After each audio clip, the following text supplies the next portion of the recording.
Headlines प्रायोजक राम बंधू, सर्वोत्तम मसाले राम बंधू मसाले।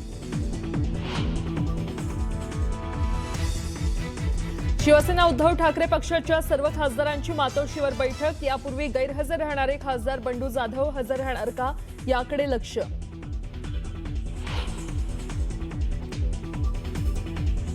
कर्जमाफीच्या मुद्द्यावर सुरू असलेल्या आमदार रोहित पवारांच्या आंदोलनाचा आज तिसरा दिवस। जरांगे आणि हर्षवर्धन सपकाळ घेणार भेट।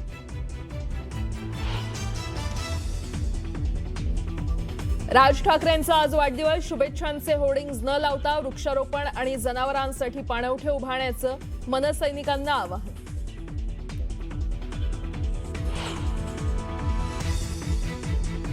राज ठाकरेंच्या वाढदिवसानिमित्त मनसेचा अनोखा उपक्रम। दादर परिसरातील पेट्रोल पंपावर देणार 5 रुपये स्वस्त पेट्रोल।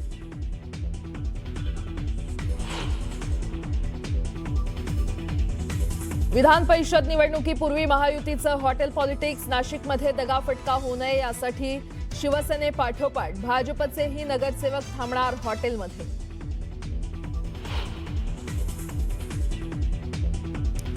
मुंबईत घाटकोपर आणि दादरनंतर आता गिरगावमध्येही सफेद पट्ट्यांचा वाद पेटला। गिरगावकर संघटना करणार आंदोलन।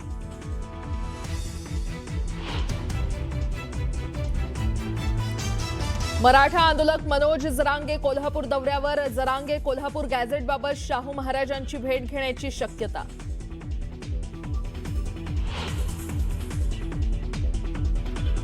G7 परिषदेसाठी पंतप्रधान मोदी फ्रान्समध्ये दाखल। 17 जूनला ट्रम्प यांच्यासोबत द्विपक्षीय बैठक।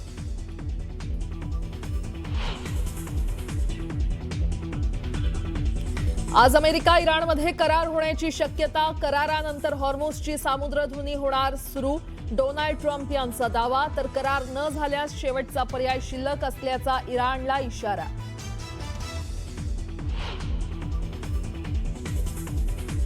आणि महिला T20 वर्ल्ड कप स्पर्धेत आज भारत आणि पाकिस्तान आमने सामने येणार। बर्मिंगहमच्या एजबेस्टन मैदानावर संध्याकाळी 7 वाजल्यापासून रंगणार हाय व्होल्टेज सामना।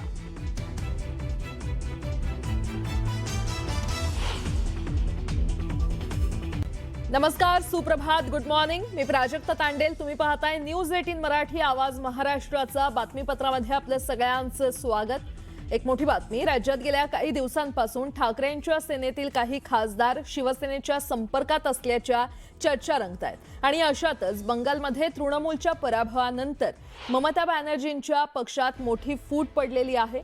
त्या पार्श्वभूमीवर महाराष्ट्रात ऑपरेशन टायगरच्या चर्चांनी जोर धरलेला आहे। या पार्श्वभूमीवर उद्धव ठाकरे यांनी शिवसेनेच्या खासदारांची आज बैठक बोलावलेली आहे। काही दिवसांपूर्वी एकनाथ शिंदे यांच्या उपस्थितीत झालेल्या बैठकीत ठाकरेंच्या 9 पैकी 7 खासदारांची उपस्थिती होती असा दावा केला जात होता। आणि त्यामुळे आता आज होणाऱ्या बैठकीत नेमके कोणते खासदार उपस्थित असणार हे पाहणं महत्त्वाचं ठरणार आहे। अफवा आणि या बातम्या आता दुरावल्या जात असतात। टायगर कुठलं ऑपरेशन म्हणजे काय असतं? जे म्हणतात आम्ही ऑपरेशन टायगर करणार, त्यांचं ऑपरेशन आम्ही 100 वेळा पाणी डोक्याच्या वरनं बहुतेक गेलेलं आहे आणि काही दिवसामध्ये त्याचं आपल्याला पाहायला मिळेल की वस्तुस्थिती काय आहे। आता त्याने मीटिंग घेऊन येतं आणि काय करू, परंतु त्यांनी जो काही मनामध्ये विचार केला आहे तो नक्की केला आणि पक्का केला आहे। त्यासाठी मला वाटतंय की ते 7 खासदार आता लवकरात लवकर शिंदे साहेबांच्या सानिध्यात येतील असं मला वाटतंय। माध्यमातूनच आम्ही पाहतो, तुम्हाला माहित आहे की टायगर ऑपरेशन हे जवळपास पूर्णत्वाच्या दिशेला निघालेलं आहे।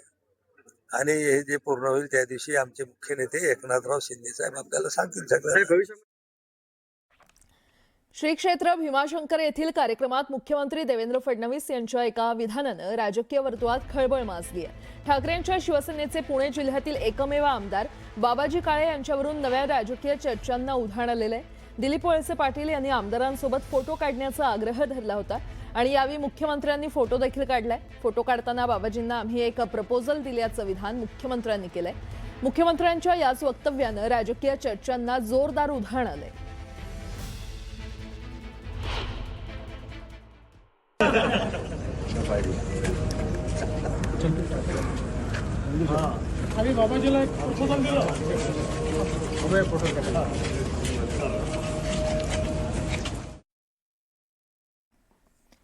एकीकडे राज्यात विधान परिषद निवडणुकीमुळे वातावरण तापलेलं असताना दुसरीकडे राज्यात शरद पवार यांच्या राष्ट्रवादीच्या विलिनीकरणाची चर्चा रंगलेली आहे. शरद पवार यांचा पक्ष हा काँग्रेसमध्ये विलीन होण्याची शक्यता असल्याचं बोललं जातंय. विशेष म्हणजे तसा प्रस्तावही काँग्रेस पक्षाकडून शरद पवार यांच्या पक्षाला मिळाला असल्याचा दावा देखील केला जातोय. आणि असं असताना आता याच चर्चेवर खासदार सुप्रिया सुळेंनी पूर्णविराम लगावलाय.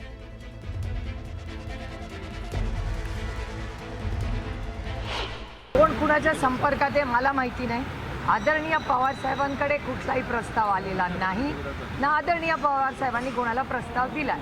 बाकी तुम्हाला काही वेगळी माहिती असेल तर ती जरूर मला सांगा.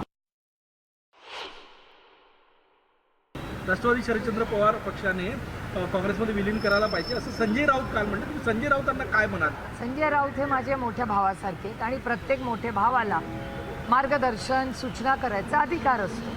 त्याच्यामुळे त्यांना अधिकार आहे आम्हाला सूचना करायच्या. काँग्रेस मजबूत व्हायला पाहिजे. काँग्रेस केव्हा मजबूत होईल? राहुल गांधीच्या नेतृत्वाखाली जे काँग्रेसमधून बाहेर पडलेले पक्ष आणि नेते आहेत वेळोवेळी काही कारणाने त्या सगळ्यांना आधी एकत्र आले. ती प्रक्रिया सुरू होईल.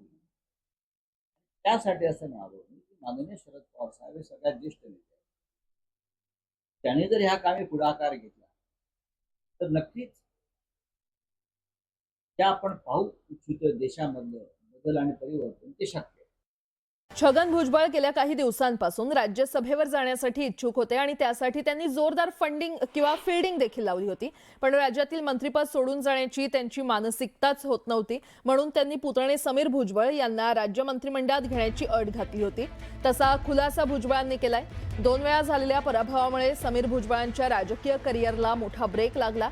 त्यानंतर आता छगन भुजबळ राज्यसभेवर न गेल्यानं येवला पोटनिवडणूक आणि मंत्रिपदाची शक्यता दोन्ही संपल्या. यातून तिसरी संधी देखील हातातून गेली.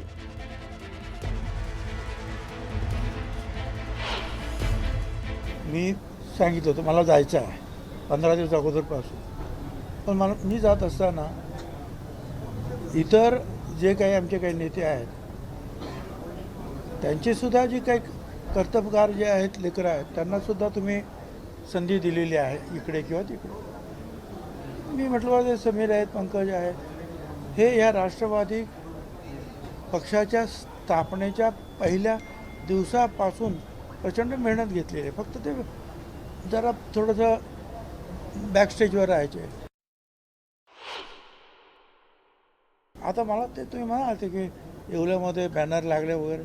अरे जो पक्ष पवार साहेबांच्या खांद्याला खांदा लावून मी स्थापन केला आणि माझ्या बरोबर समीर, पंकज आणि त्यांचे सगळे कार्यकर्ते सगळे होते, त्यांनी दुसरा विचार करण्याचं काही कारणच नाही ना.